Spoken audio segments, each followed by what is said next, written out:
Are we able to be again? J'ai oublié.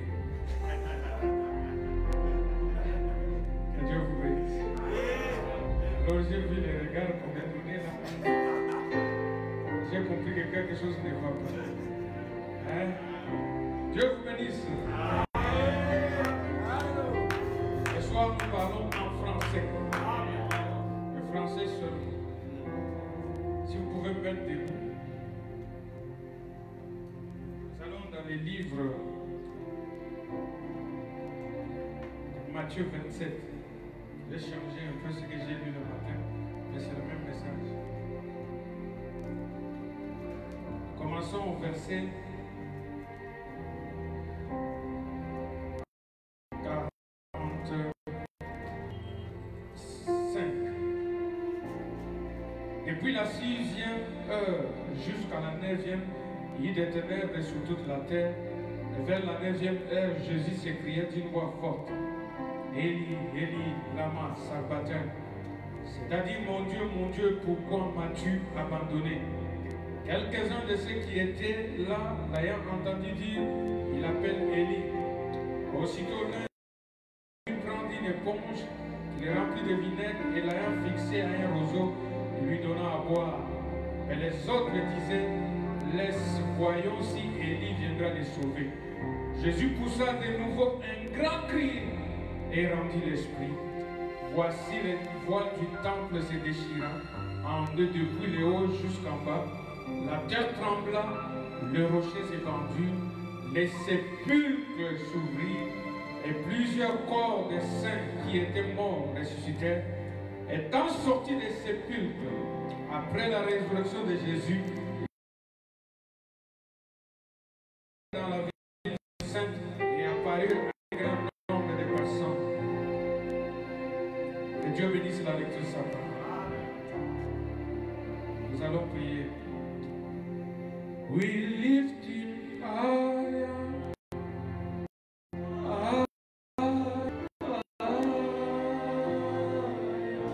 When the praises go, His glory is gone. When the praises go,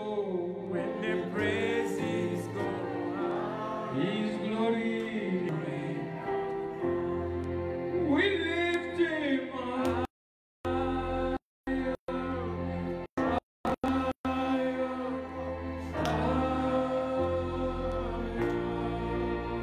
When the praises go, His glory. Gracieux, bienveillant Seigneur Jésus-Christ, toi, le seul, l'unique, le véritable Dieu. Avant toi, il n'y avait point de Dieu. Et après toi, il n'y en aura point. Qui est celui qui était mort, qui est ressuscité, revenu à la vie, et tu as dit, je suis vivant au siècle des siècles. Et parce que je vis, vous vivez aussi. Ce soir, Père éternel, nous te disons merci pour l'occasion que tu nous as donnée d'entrer encore dans ta présence, pour venir adorer, pour venir louer et exalter ton Saint-Nom. Nous sommes des humains et des mortels, Seigneur, indignes de nous approcher de ta sainte présence. C'est pourquoi nous demandons, Dieu, que l'eau de la séparation, ta parole, Seigneur, qui est la vérité, puisse nettoyer chaque cœur, puisse séparer nos iniquités, afin que nous soyons saints, irrépréhensibles et acceptables dans ta présence, Seigneur, pour que toi, tu puisses nous parler au travers de ta parole, résoudre nos problèmes physiques, spirituels et financiers, matériels, Seigneur. Prends, ô Éternel, chacun de nous ce soir, amène-les plus près de ta présence, Seigneur, ô Dieu. Et s'il y a un défaut, un problème, une situation, si, ô Éternel, il y en a qui sont pécheurs, qui sont coupables, qui sont liés, qui sont, Seigneur, créateur, ô Dieu, pris dans les pièges du diable, tu es celui qui brise les malédictions, Seigneur. Entre en scène, Seigneur, créateur, ô Dieu, et détruis l'acte qui condamne tes enfants, afin, ô Éternel, de libérer nos âmes pour nous donner l'innocence des saints. Couvre-nous, Seigneur, sous l'ombre de tes ailes, jusqu'à ce que le jugement passe, Seigneur, Comme nous voyons le monde, ô Éternel, Dieu, en train de se disloquer, le monde en train de tomber, Seigneur, dans les jugements. Mais nous venons, Seigneur Créateur, dans cette heure où ton épouse est dans l'expectative de l'enlèvement, pour que tu puisses, Père éternel, ô Dieu, nous unir à toi. Parce qu'il faut une union avec ta parole. Il faut une communion parfaite, Seigneur Créateur, ô Dieu. Et quand nous aurons cette union parfaite, Seigneur, nos corps changeront et nous changerons de dimension. Nous serons toujours avec toi dans ce lieu. Il n'y aura pas la mort, la maladie, où il n'y aura pas de péché, Seigneur, ô Dieu. C'est là la raison de notre vie. C'est la raison pour laquelle nous sommes venus ici, Seigneur, afin que nous puissions, ô Éternel, goûter à des réalités ineffables que tu as ouvert et révélées au travers de cette sceau. Et que le message, ô Éternel, des sceaux qui a délié et qui a appelé nos Seigneur, puisse, ô Éternel, ce soir nous rappeler, nous amener à la conscience, Père éternel, collective, pour que nous sachions, Seigneur Créateur, nous ne sommes pas de ce monde, nous venons de l'éternité, nous devons y rentrer. Bénis ton peuple qui est venu, Seigneur. Oh, Éternel, prends en considération leurs problèmes, leurs soucis et leurs difficultés, et amène-leur, Seigneur, au Dieu, à rester, à demeurer plus près de toi dans ta présence, Seigneur. Nous bénissons ces qu'ils, Seigneur, comme nous invitons ta présence, de nous conduire, Seigneur, au Dieu, du début jusqu'à la fin. Au nom de Jésus-Christ. Amen. Amen. Vous pouvez vous asseoir. Je vous salue encore au nom du Seigneur Jésus-Christ. Amen. Je vois le micro travail, mais il n'y a pas de... C'est comme si l'électricité est partie. Hein? L'électricité est partie. Donc nous allons essayer de parler très fort. Amen. Amen. On devait projeter les citations. Si frère Joseph peut m'amener ma tablette, comme ça je peux lire sur ma tablette. Nous sommes en train de parler de l'enlèvement. Nous avons dit que le sujet c'est l'enlèvement. Et nous devons garder le sujet. Permettez que je continue à boire cette eau ici parce que la voix, il y a une petite toux qui me dérange. Le sujet c'est l'enlèvement. Et nous avons dit, frère Branham, frère Branham qui dit, il y aura un enlèvement. Et cet enlèvement, c'est pour seulement les élus, pour seulement l'épouse. Cet enlèvement, c'est une révélation. Et la révélation est la foi. La révélation vient de ce qu'on entend de la parole de Dieu. Et cet enlèvement est réservé uniquement pour l'épouse de Jésus-Christ, les élus. Amen. Amen. Il a dit cet enlèvement ici, peut-être beaucoup d'entre vous ne seront pas d'accord avec mon approche, mais je ne peux que parler de ce que Dieu m'a dit. Et c'est tout ce que je peux vous dire. Et nous avons vu aussi que l'enlèvement est triple. Frère Branham nous a dit, il y a trois choses selon 1 Thessaloniciens chapitre 4 qui arrivent. La première chose, c'est l'écrit de commandement. La deuxième chose, c'est la voix de l'archange. Et la troisième chose, c'est le son de la trompette. Dites Amen. Amen. Trois choses arrivent. Et la manière qu'il parle, il dit premièrement l'écrit, après la voix, après la trompette. Que vous croyez dans un processus ou pas, mais il y a premièrement l'écrit, après la voix, après la trompette. Amen. Amen. Et nous avons vu l'autre fois, nous avons parlé du cri. Nous avons montré dans les Écritures qu'est-ce qu'était le cri. Nous avons vu avec frère Branham que le cri des commandements c'était déjà annoncé dans les Écritures. Et je vais essayer de lire dans mes notes ici, comme le courant est parti, le diable est venu vraiment au mauvais moment pour nous déranger. Mais nous allons essayer de lire afin que vous puissiez tous voir de quoi il s'agit.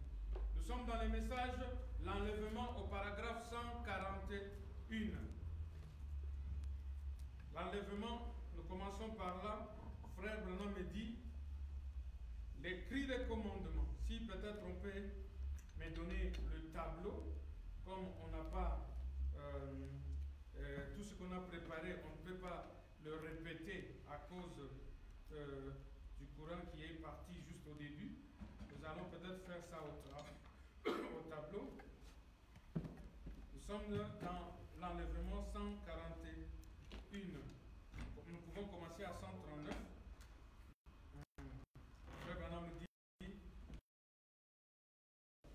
Jésus apparaisse. Une voix, un cri de commandement, un cri, une trompette doivent arriver avant que Jésus apparaisse. Prenons les cris de commandement.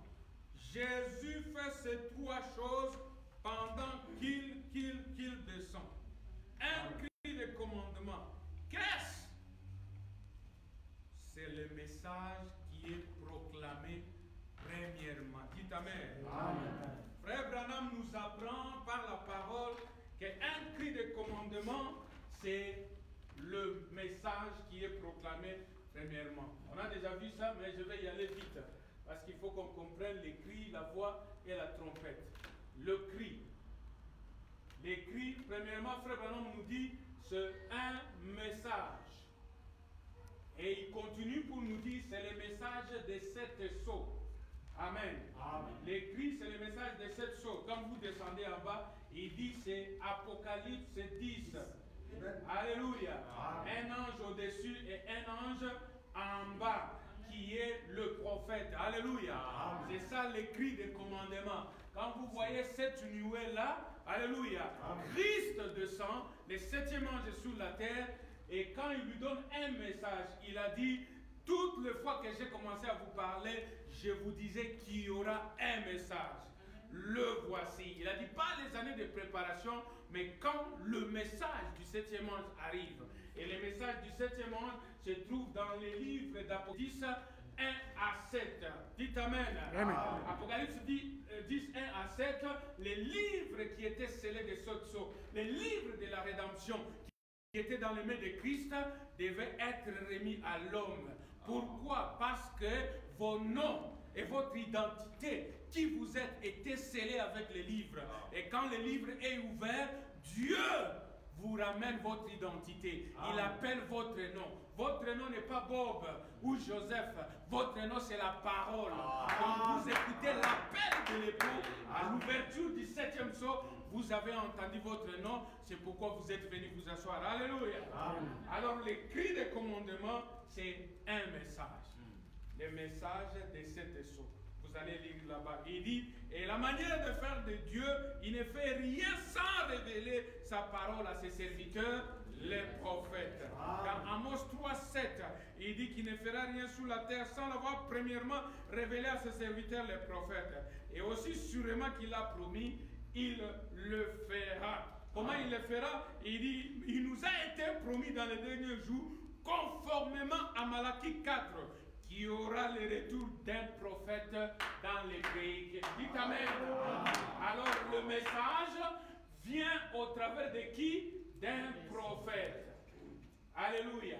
C'est pourquoi il dit l'écrit c'est un message. Il dit l'écrit c'est un messager. Dites Amen. Et je saute.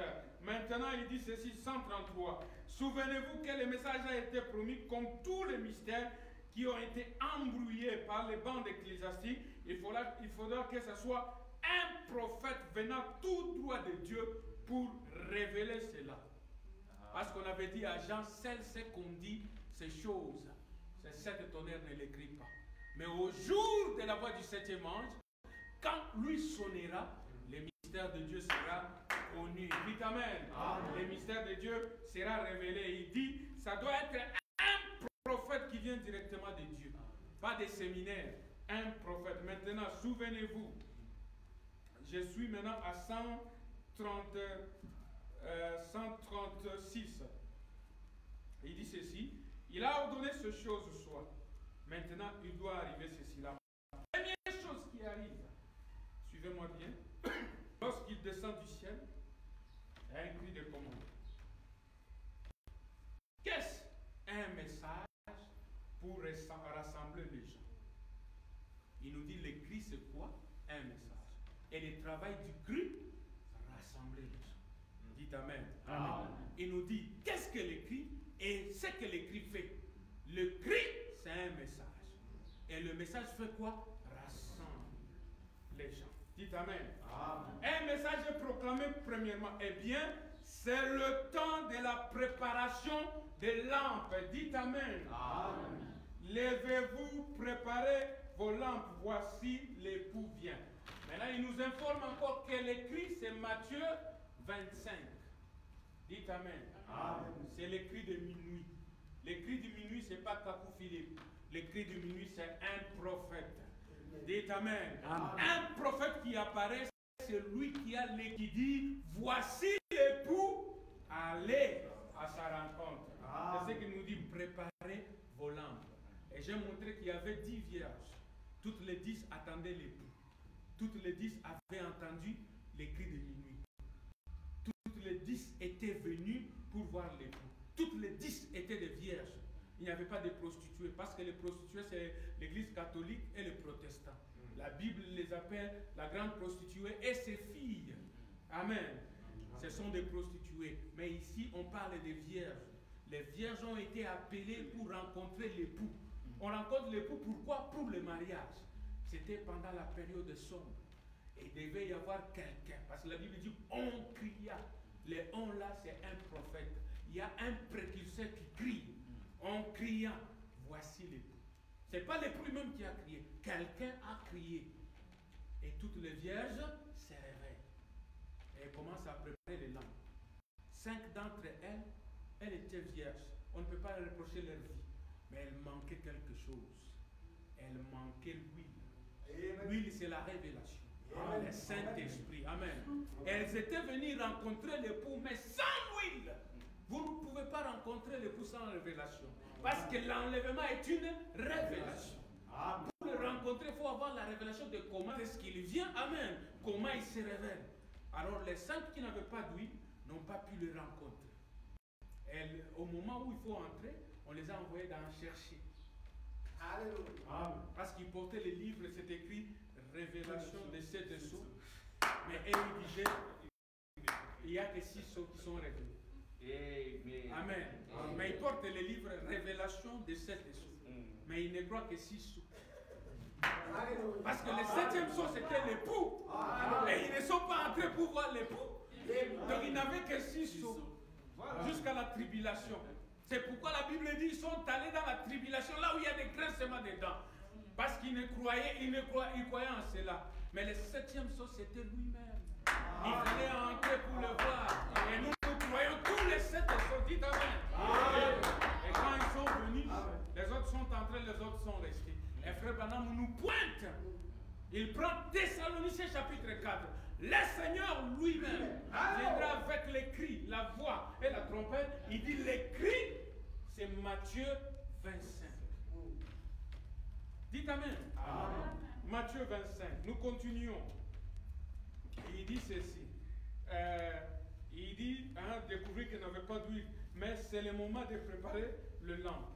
Il dit, c'est le temps de Malachie 4. L'écrit, c'est quoi? Malachie 4. Voici, je vous enverrai Élie le prophète. Vous cherchez l'écrit? C'est-à-dire, vous voulez aller dans l'enlèvement, la première chose, c'est l'écrit. Et l'écrit, c'est ce que nous vous montrons. L'écrit, Apocalypse 10. Vous devez voir cela. L'écrit, Matthieu 25. L'écrit, Malachie. Voici, je vous enverrai Élie le prophète. Donc, si vous recevez Élie le prophète, vous avez reçu l'écrit. Vous êtes déjà, vous avez commencé le processus. Vous êtes dans l'enlèvement. Parce qu'en dehors de Malachie 4, en dehors de Matthieu 25, il n'y a pas d'enlèvement. C'est pourquoi je vous ai dit, vous voulez aller en enlèvement, William Branham fait partie de cet enlèvement parce qu'il est le messager de l'enlèvement. Dites Amen. C'est pourquoi il a dit, je vais aller à Yuma, prêcher sur l'enlèvement. Ce sera un sujet étrange. Je crois qu'il y aura des moqueurs. Parce que la révélation qu'il va donner, ils ne seront pas contents. Parce qu'il leur dira l'écrit. C'est Malachie. Alléluia. L'écrit, il dit c'est mon message. Nous allons lire cela. Il dit Malachie 4. Et Malachie 4 nous montre, après ces prophètes, la terre brûle. Après ces prophètes, les jugements tombent. Alléluia. Ça connecte avec le livre de Pierre qu'on a lu. La terre d'aujourd'hui est réservée pour le feu. Les éléments embrasés se dissoudront. La terre sur laquelle nous vivons sera brûlée. Alléluia. Elle est réservée. C'est la Bible qui le dit. Et la Bible dit, après Malachie 4, on ne leur laissera ni racine ni rameau. Et les justes marcheront sous la cendre de méchants. C'est-à-dire, après Malachie 4, fire. Le feu vient. Alléluia. Il continue, il dit, c'est Luc 17, 30. Vous suivez, hein? Je suis au paragraphe dans les 141. C'est Luc 17, 30. Alléluia. Amen. Qu'est-ce que Luc 17 et 30? On a lu ça aujourd'hui.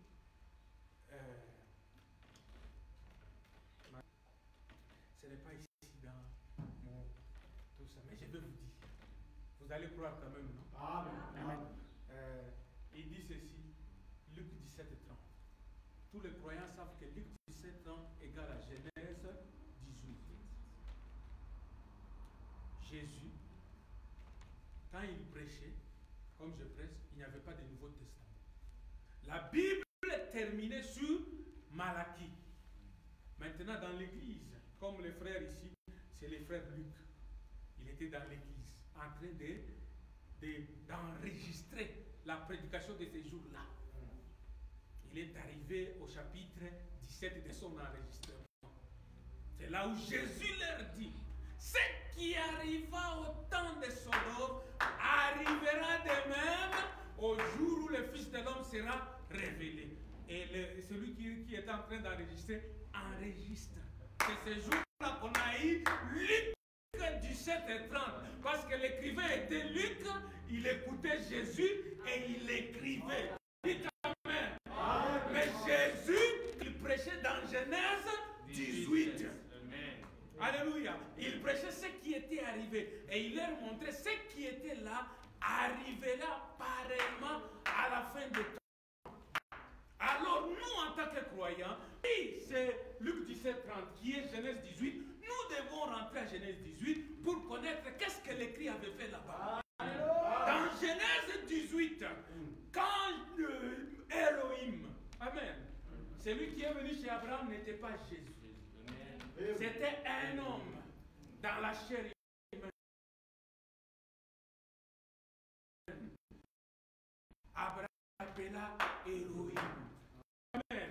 C'était Dieu sous la forme humaine.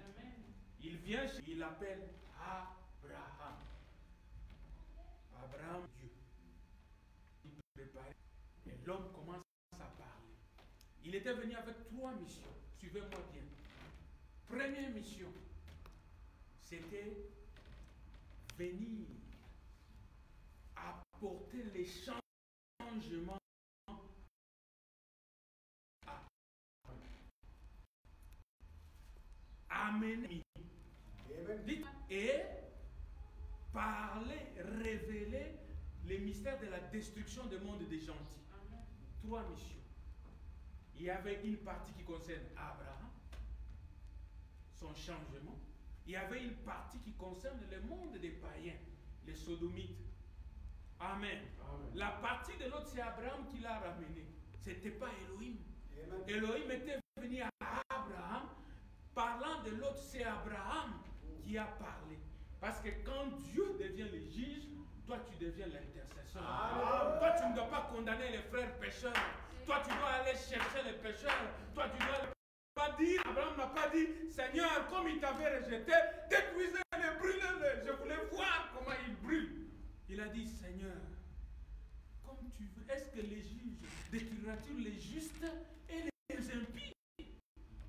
Dieu a dit non, s'il y a des justes, s'il y a 50, voyez, Abraham, c'est ce que vous devez faire. Ça doit être notre comportement. Si nous vivons dans la même heure, nous devons avoir le même comportement pour ton frère, pour ta soeur. N'amenez personne en enfer. Faites un effort pour leur sortir de là. Amen.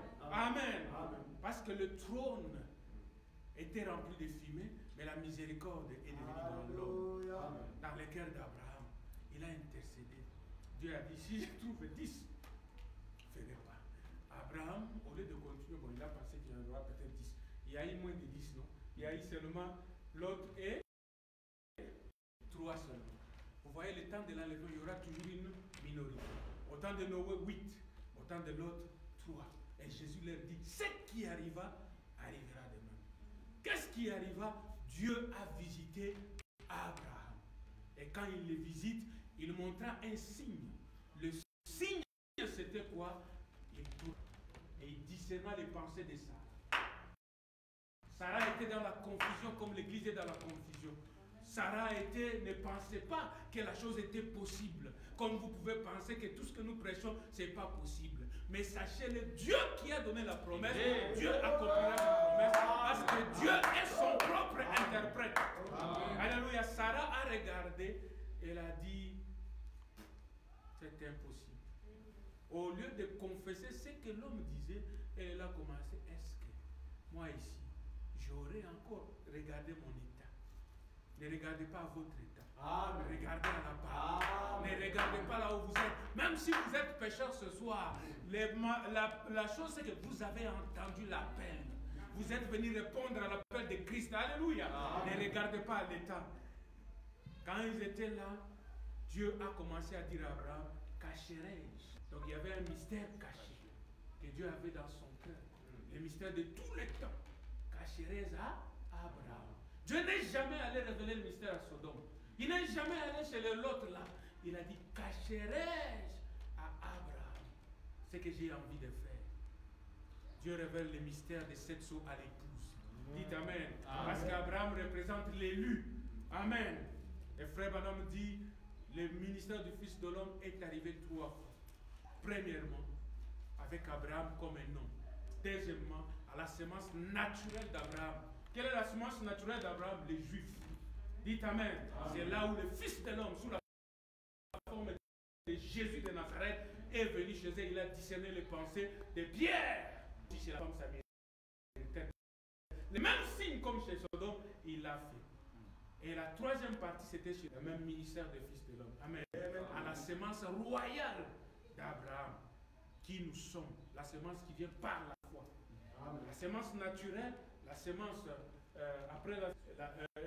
Abraham, la semence naturelle d'Abraham et la semence royale d'Abraham.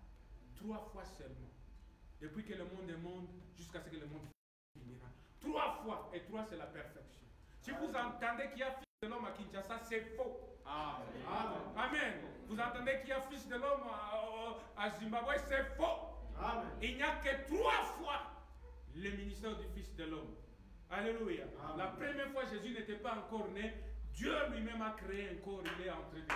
La deuxième fois, il est entré dans l'immaculée conception. La personne de Jésus-Christ qui est née par la parole. Amen. Et la troisième fois, la promesse était, il devait venir sous la forme de l'épouse. Amen. Il devait prendre un membre de l'épouse. Alléluia. Et Dieu devait se voiler dedans. Parce que Christ était mort pour purifier. Il n'y a aucun péché. Il prend tous les péchés et les ramène au diable. Et l'homme devient pur. Amen. Nous avons dit des citations les matins très bonnes. On allait bien lire. Où frère Branham me dit, je suis ici. Si vous voulez, vous allez me chercher. Identifiant la présence de Jésus-Christ devant le peuple. Dites Amen. Parce que pour l'enlèvement, pour l'écrit, le Seigneur lui-même. Amen. Ce n'est pas un homme. Je vais vous tourner le dos pour montrer comme il a fait, identifiant sa présence ici, parmi son peuple. Parce que pour qu'il y ait l'écrit, il faut sa présence personnelle. Et Dieu est connu par ses caractéristiques.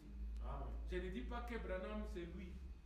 Amen. Moi je ne crois pas que Branham soit Dieu. Mais je suis en train de vous dire, même toi et moi nous sommes Dieu quand l'Esprit de Dieu est en nous. Nous sommes les dieux. Alléluia. William Branham était pris comme un échantillon. Lui-même, il a parlé de la gerbe agitée. La première qui arrive à la maturité a été prise là-bas pour accomplir des promesses.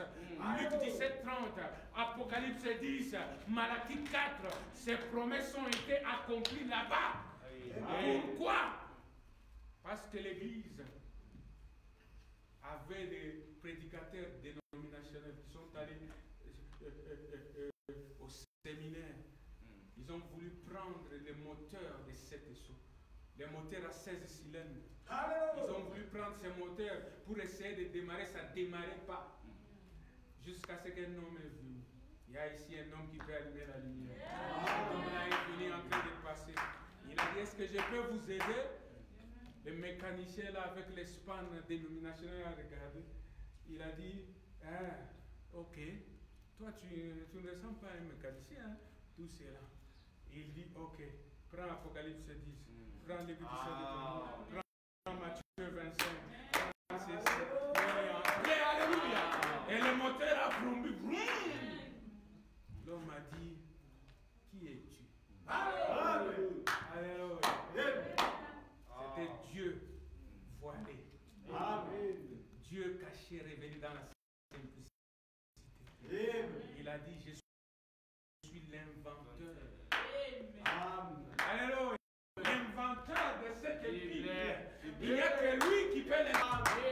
Les gens ont essayé, Luther a essayé, le moteur n'a pas marché. Wesley a essayé, tous les âges ont essayé. Les livres des 700 étaient toujours un mystère. Mais quand nous arrivons au temps de la fin, l'inventeur lui-même.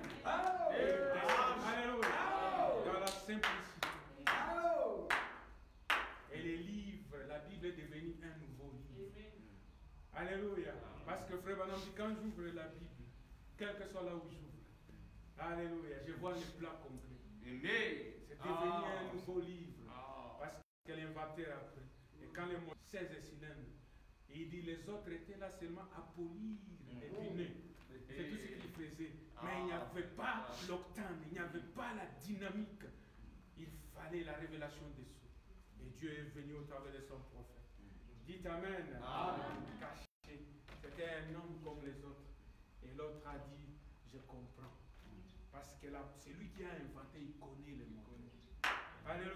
Et au temps de la fin, c'était l'inventeur. C'est pourquoi la Bible dit, le Seigneur lui-même descendra du ciel à un signal donné avec l'écrit. Et l'écrit, c'est un message de cette chose. L'écrit, c'est Matthieu 25. L'écrit, c'est Malachie 4. L'écrit, c'est Luc 17, 30. Quand vous voyez Dieu tourner les dos, vous êtes déjà dans l'enlèvement. Alléluia. Vous êtes déjà dans l'enlèvement. Je vous l'ai dit.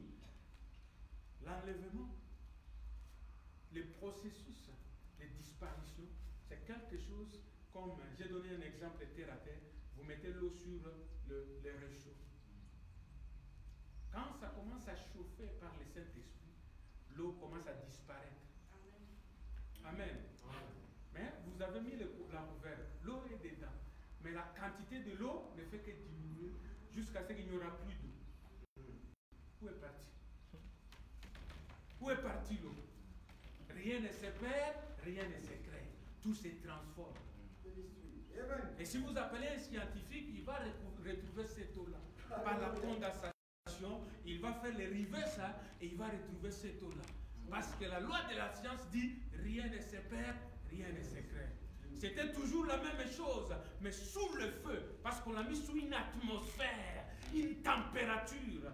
Alléluia, ça fait l'évaporation. Et la condensation va ramener. C'est ce que ça fait. Alléluia. Le processus a commencé. Les cris, la voix et la trompette. Ça, c'est frère. Dites Amen. Maintenant, nous parlons du cri. Un prophète est dans les cris. Apocalypse 17 dans le cri. Matthieu 25 est. Toi, tu suis un prophète qui n'est pas dans la Bible.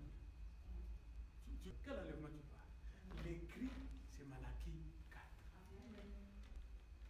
Paul n'a pas expliqué. Hein. Paul a dit, le Seigneur était avec les cris, là-bas la trompette. C'est William Branham qui vient me dire que je vais vous dire des choses qui vont vous choquer. Je ne suis pas venu pour pleurer aux gens. Parce qu'il allait vous dire que les cris là, c'est moi qui me tiens ici. Donc pour vous montrer que si elle il ne peut pas y avoir la cri sans la présence.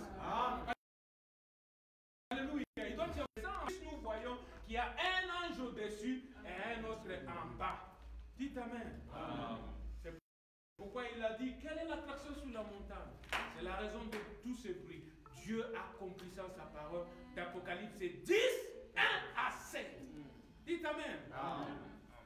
1 à 7, et toi qui dis que les tonnerres ne sont pas révélés. 1 à 7. Quand on accomplit 1 à 7, les je les déclare, tout s'est révélé. Amen. Et le messager, ce n'est pas passé dans un coin. C'était à Arizona, sur une montagne qui existe, à un endroit qui existe. Et les scientifiques ont pris une photo. Et Frère Branham dit, c'est notre Seigneur Jésus-Christ est là-haut. Dites Amen. Sa présence doit être là. Amen. Vous ne pouvez pas parler des cris sans sa présence. Parce que c'est le Seigneur lui-même. Mais il fait de 3 choses. C'est ça mon message d'aujourd'hui. La deuxième partie, si on peut m'aider ici, c'est la voix. Vous avez compris les cris, hein? La voix.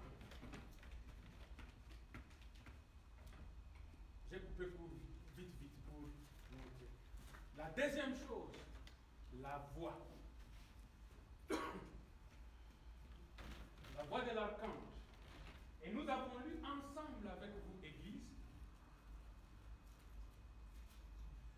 pour montrer que la voix de l'archange, Matthieu 27. Lisons d'abord Frère Branham. Il dit ceci. Nous voyons ces choses arriver, mes frères et sœurs. 143. Je saute encore. Ok. Je suis 152. Oui. Premièrement, la première chose, c'est un cri de commandement. Ensuite, une voix. Enfin, la trompette. Beaucoup de gens parlent français ici. Quand j'ai dit premièrement, ensuite et enfin, je suis en train de parler d'un processus. En français. Premièrement, ensuite, enfin. C'est-à-dire les choses se suivent comme ceci. Premièrement, ensuite. Si je dis premièrement Nixon, ensuite Emmanuel, enfin Joseph, c'est-à-dire Nixon doit venir premièrement. Quand je termine avec lui, ensuite, enfin. C'est ce que Frère Branham dit ici. Premièrement, un cri de commandement. Ensuite, la voix. Enfin, la trompette. Un cri de commandement, c'est un messager. Dites Amen. Amen. Donc le cri de commandement, ce ne sont pas seulement les écrits, c'est un homme. Amen. Un homme avec un message. Alléluia. C'est ça l'écrit. C'est écrit. Un messager. Avec un message. Qui prépare les gens. Deuxième chose, c'est la voix de la résurrection. La même voix forte dans Saint Jean, écrivez cela si vous avez un papier, 11, 38 à 44. Numéro 1. La voix, c'est Jean 11, 38 à 44. Amen. Amen. La même voix forte qui appela l'épouse. Il dit ceci, le rassemblement de l'épouse vient d'abord, puis la résurrection des morts, pour être enlevé. Le frère Branham. Amen. Amen. Les cris se rassemblent. Puis la résurrection des morts pour être enlevé.